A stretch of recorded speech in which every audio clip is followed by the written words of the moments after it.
Temer, aparece denúncia contra o Temer, Temer não cai, chega o efeito Bolsonaro, ou seja, foi uma resposta de 2013. E vou mais longe, e essa resposta de 2013 continua ainda, porque o cara chega e fala, ó, teve 10 anos de um governo de orientação popular, como o governo do governo Lula. Voltou a ser. Agora, quando começar a chegar o final desse governo Lula e não tiver tido algumas conquistas que o povo não quer saber de direita ou esquerda, o povo tem necessidade. Então, é aquela coisa. E, assim, quando vêem que é mais um político, a gente continuará vendo aquela criminalização que foi da política. Que hoje, se você falar bem de um político, vão dizer que você está passando pano para político. Uhum. Se você falar, digamos, equilibradamente, aquela coisa, olha, vou fazer elogios a alguma coisa. Não, o cara. Que não é compromisso. Mas ninguém está em cima do muro. Não existe em cima do muro porque não existe nós contra eles.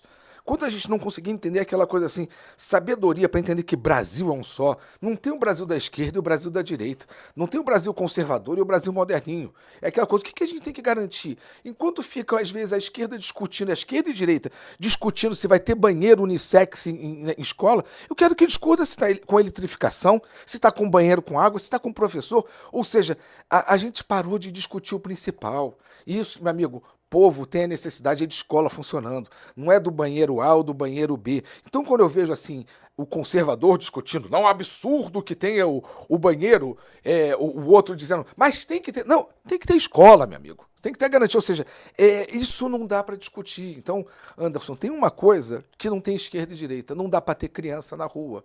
Aí, normalmente, a gente fala, onde que a gente falhou com isso?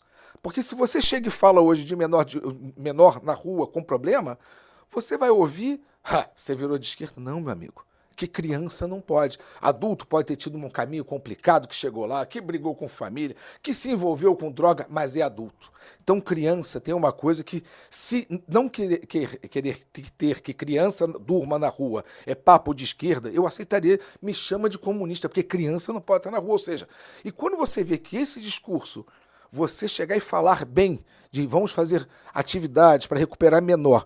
Quando você chega, ele tem uma exclusão de 72% em rede. Certo. Se você começar... Esse tema, se você falar que vamos... Sim, entenda, estou falando, quando você tenta falar menor de rua, criança, você consegue desmembrar, você consegue ter uma rejeição acima de 70% do tema. A gente falhou como sociedade. É como se fosse tema chato, não quero falar disso. Não quero falar disso. Não, isso não. Ou seja, e detalhe, eu ainda relativizei, por que eu pedi para fazer o corte? Falei, vamos ver se com criança as pessoas pensam diferente, porque aquilo que a gente falou, adulto, o cara pode se sentir culpado, pode se sentir ameaçado. Pô, cara, com criança. Aí você começa a ver um outro tema, direitos humanos. Por que esse tema é recebido negativo? Porque esse tema foi encampado.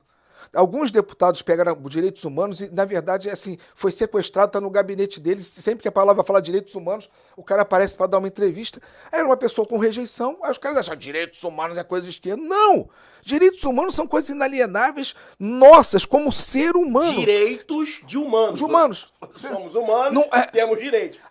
Aí você olha... Não precisa nem pensar muito. Conseguiram transformar isso para o conservador, e digo, você pode ir para conversar com alguns amigos do Evangelho, por exemplo, você vê que a expressão direitos humanos ficou com uma carga negativa, ou seja, a imprecisão, por isso que é aquilo que eu falo sempre, sabedoria, buscar conhecimento, na imprecisão, é onde corre todo o erro. É aquela história que a gente fala de quem é o pai da mentira. Uhum. Então, hoje em dia, quem é o pai da meia-verdade, porque a meia-verdade é muito pior do que a mentira, amigo. A meia-verdade é aquela coisa que pode parecer que foi um elogio e destruiu a pessoa. A meia-verdade é uma coisa que trabalha com a possibilidade.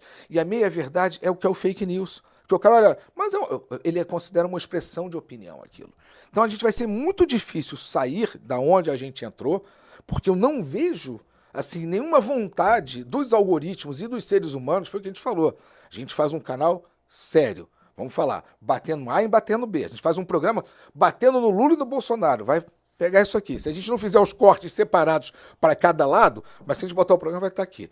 Agora a gente faz um programa extremado, falando bem do Bolsonaro, falando bem do Lula e mal dos dois, em separado, a gente bomba. Ou seja, não dá para viver numa sociedade onde equilíbrio vira defeito.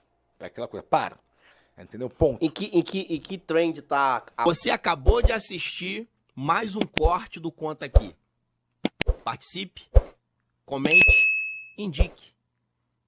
A sua opinião é muito importante. Obrigado.